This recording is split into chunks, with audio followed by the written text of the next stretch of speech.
So Hiba, it's great to see you. Thank you so much for joining us. And you are indeed one of the last poets on the syllabus for the introductory poetry course that you once took years ago. And it's an honor to speak with you. The end of the course focuses on the composition, creativity, voices today, and you are a perfect individual to speak with, both because you are a student as well as a creator of poetry and a curator, a cultural curator yourself. The students have watched some of your online videos of your own poetry, and so they know you work across different media, different modes, and we can touch on that. How did you decide to write English poetry? It might seem someone who knows just a little bit about you. And we have also spoken, if you remember from years ago, in this course, we speak about identity and intent. Do you need to know the biography of a poet? I don't know if people without the byline of your poetry would think this is the poetry written by religious Arab Palestinian woman in Israel, speaking her second language or third language, and yet finding creativity at a very profound level. How did you come to be doing this? Well, first of all, thank you for inviting me here today. And it's really an honor to be on the syllabus. It was one of the courses that I really, really enjoyed. And well, let's begin first of all with language. I mean, I get this question a lot. A lot of people ask me this question, like, why do you write poetry in English? And do you write poetry in Arabic at all? So let's begin with this. Like, classical Arabic poetry and poetry in English are not the same. I mean, there are two different kinds of art. These are two different forms of art. And I mean, for example, a good poem in Arabic does not necessarily mean a good poem in English.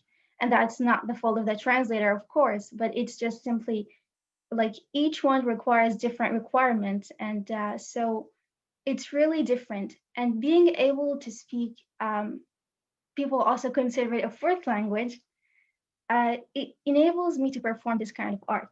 So I'm really grateful for that. You mentioned translation. No one would read I can imagine reading your poetry and thinking that it's translated. For you, is there a sense that you're translating in your head? I mean, your English is your English is so good, you don't have to translate for yourself to produce the words. What do you mean by that? Is there like the emotion is translated, or the actual translating it into poetic language? At what level is it translated? Well, what I'm saying is it's not about translating. I mean, like when you write in a different language or when you speak a different language, it's not the same when you write or speak in your own language, because somehow it gives you a new identity, and it's not like you suddenly become someone else all of a sudden. It's not like that. It's just like you kind of ask on. And let me give you an example. If I'm writing a poem, I find it much easier to use the names, for example, Jack and Anne, rather than to use names such as Iman, Noura, and other Arabic names. Also, it kind of feel like it's sort of forced, although it may not feel the same if other people read my poem. But to me, it does not come naturally, because it's like it's not like you become someone else. It's just like you have this whole new identity. You seem very fond of doing that. One of the works that we read is Monster Come Home, in which you're inhabiting someone else's voice. It's a poem, and I'll put on the screen here so we can share, and you can speak about it in elements that you think they're mentioned for. But it's I am the head. It's very elusive. It is a poem that raises a lot of powerful feelings.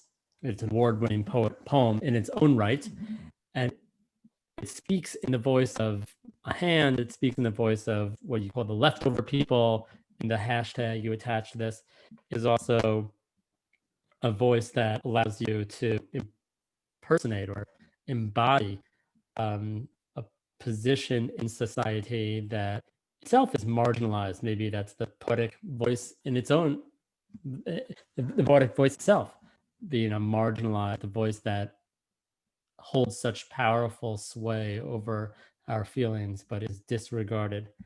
What would you say about how you channel that voice and create it, especially in a text like this, "Monster Come Home"? Well, once you try it, it's really, you kind of get into it, and it It's fun to somehow, become. It's like acting. It's fun to become other people, especially exactly, and monsters. sometimes, yeah, that's the fun part. um, Really, when you write, it's like you can become anyone or even anything you want.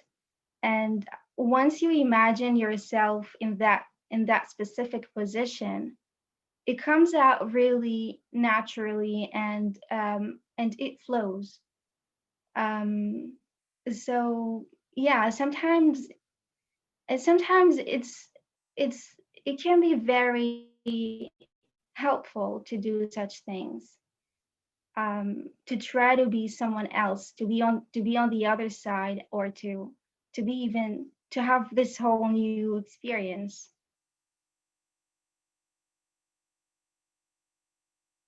I'm just looking again at this poem. I read it several times since I think when you first wrote it. When did you write this? It was you wrote it long Um, before you it committed it to was, video, right? I think, I wrote it during my first semester. No, during my second semester of Barlan, or the And first semester of the second year. I can't really remember. mhm. And the let me just switch because I'm hearing a lot of feedback. Um, the uh, the text. I hope you can hear me. So the text, is it creates this sense of it's both very specific and at the same time very relatable, very general. One wonders when reading this text, what exactly are you talking about? What is the story behind this? What is this warped or perverse set of relations that has the I and the monster, the disregarded figure, the the reciprocal monster makes you fiercely flinch when I touch you. A lot of that strong F, that alliteration there. And yet there's also, there's no answer to that in the text. The excess, which it cut me into, but there is sort of an interpretation that you yourself, as the creator, the artist of this poem, that you give in the video version of it, which you create with your own images and your own skill as a graphic designer and video artist.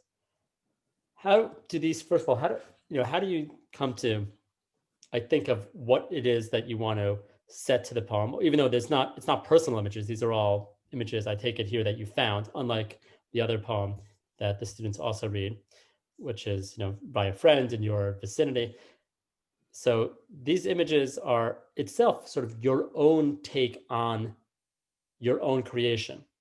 And it can confuse people, especially, students who are spent a long time thinking about poetry at an introductory level. How do I need to, as a student, they might ask themselves, how do I need to account for this poet's, this artist's own video montage, video version of this poem? Is that sort of is she telling me how to understand it? And how do you think that your video versions of your writing work together?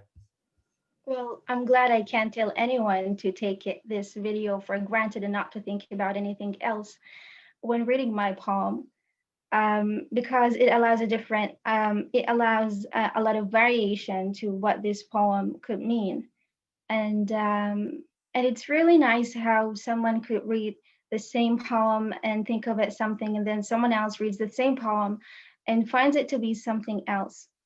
So as you said, what I do is that I basically, I try to look for the picture that I have in mind, And I try to gather a number of different pictures, and I try to create some sort of a video and some sort of a theme to this video in order to match what I had in mind when I wrote the poem, or what the poem means to me when I read it.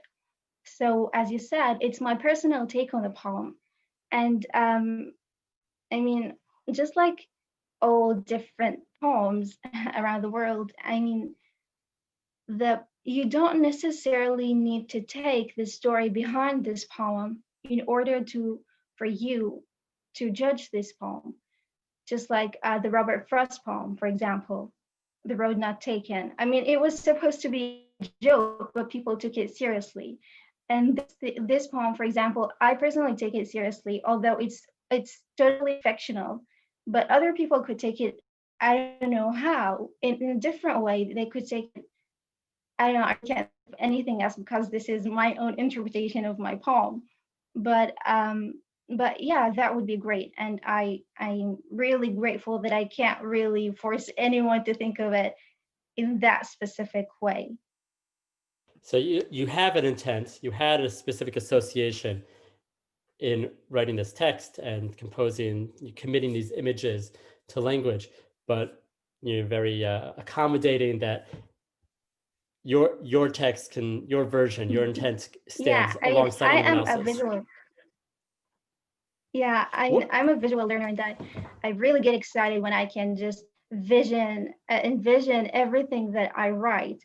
So even while I'm writing, I can already see like the words and images in my head. And so, yeah, it's my own association.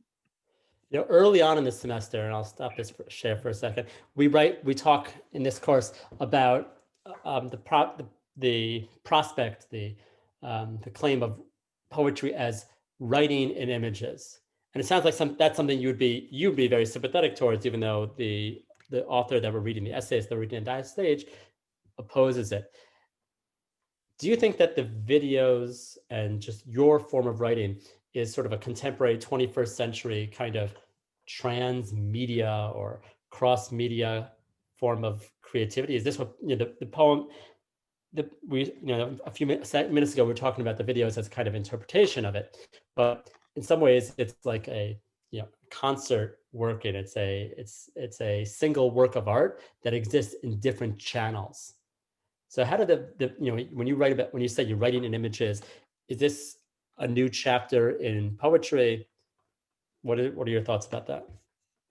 Well, I wouldn't describe it that way. I would say that it's a different kind of art, because it's not all about the words themselves. It's not about the poem as a poem. Rather, the poem is a component of this whole product, let's say, of this whole outcome. So why do you decide to call it poetry? Why not call it, let's say, a movie, or why not call it I don't know, something different? So I wouldn't say that. I would say that it's a new kind of art. So is there a difference? Do you see poetry as an element of different art forms? Like, is there poetry in film, or is there film in poetry? And you're also a professional graphic artist, so this is the images and the words probably mean something different to you than someone who's committed exclusively to the sound of a word, a musical poet, or someone focused on the linguistic and semantic associations of words. Now this is getting really, really exciting. I think that it could work both ways. It's not like you can do anything you want. You can combine poetry with everything you want. You can have poetry in film, you can have film in poetry. I think that this is how people create new forms of art. And it's really nice to try new things. Is the the poetry that you continue to use, are you constantly experimenting, or are you honing what you do as how do you see yourself as an author and a writer? Is it a craft that you're constantly seeking to master? Is it a series of experiments? Are you trying to, push yourself to find you've sort of mastered this form of the video poem? Is there something else that you're seeking to do? Well, first of all, um, I think that I'm far from mastering this for now. I'm still at the beginning of this journey of, I don't know, it feels like this is just the first step of something that is much bigger than that. And I can't tell you what it is because I myself am not aware of it right now, but I am currently trying to experiment new things and to try to do more stuff with this. Um, and I think that it does not like you don't have to have all the possibilities in the world in order to make something and to try to achieve something more. I mean, you can start with the very simple things. I mean, like for example, I create videos using PowerPoint, and everyone I knows remember that that. this is not A this few is years not ago. the right platform. How far we've come in just a few short years, in part, no big things, but thanks to Corona, to COVID. Um, So yeah. do you feel it? You said you don't sound there's also speaking to you and also reading. I think it's apparent also reading your work. There's a sense of equanimity, a sort of even keeled aspect that what you don't know doesn't scare you.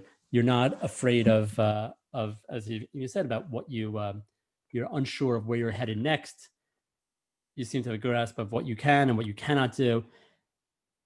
What is driving the creative process of a relatively young poet working in a across the cultural gaps that we talked about before?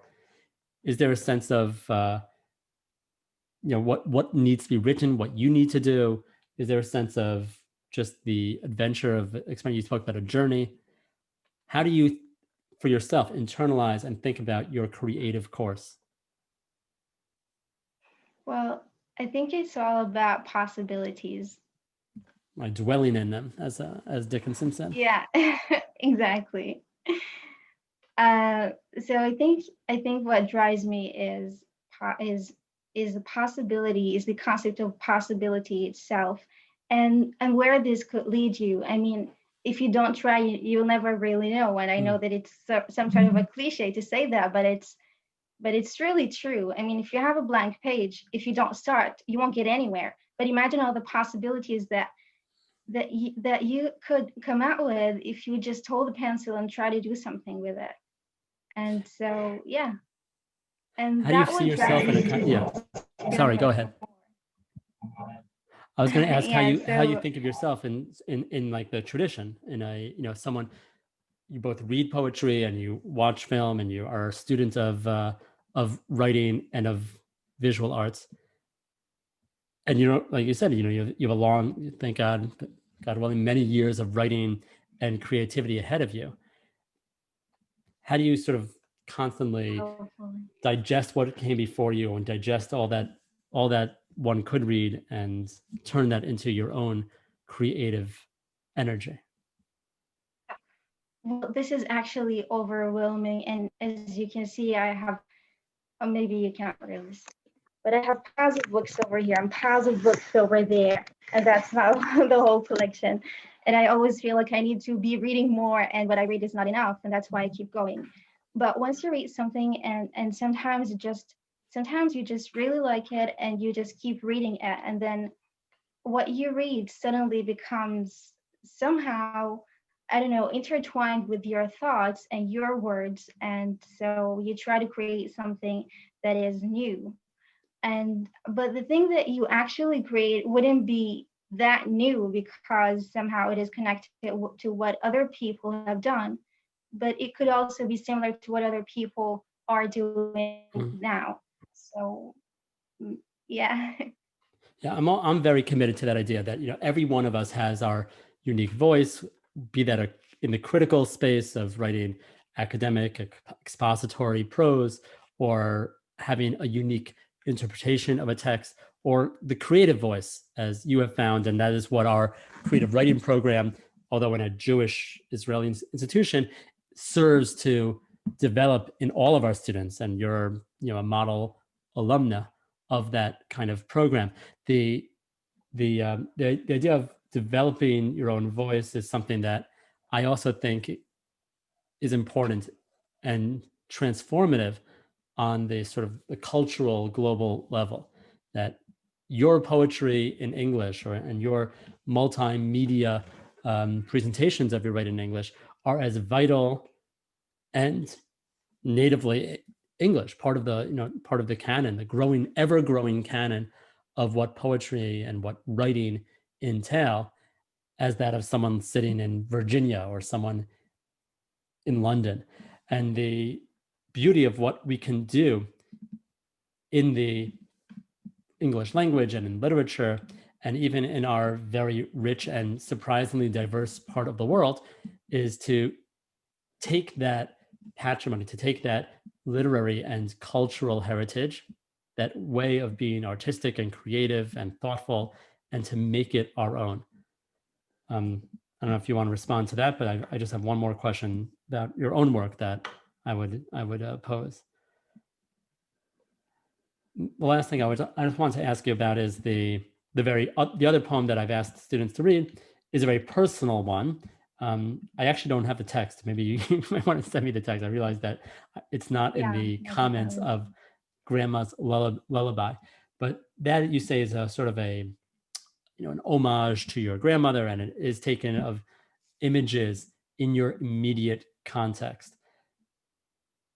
We've talked before about the impersonal, the creative, the literary, the artistic, and then here is a very different model where you seem to be speaking about one private individual known to you who won't be known to your other readers. The text serving as a kind of specific and individual address. How do you how do you square those two? These ideas of and you said it's a very different kind of text, so. It is, and I usually don't write personal poems. I mean, that personal poems, because I always like to let my readers in, and but specifically about this poem, I think that I kind of do that because I actually lead them through the hall. Well, it does not have a hall, but I actually lead them through the rooms of her house, of my grandmother's house, and I kind of let them in. And my grandmother was that sort of person who would let anyone else in, and she would have welcomed anyone. And so this personal poem, it's more of an invitation. And by the way, these images, I mean, I would have used, if I created a video, I would have used different images, but that specific video was the only video in which I did not, it's the only video that I did not create. And it was kind of a collaboration. It was taken by, it's a collaboration with someone that I actually never met.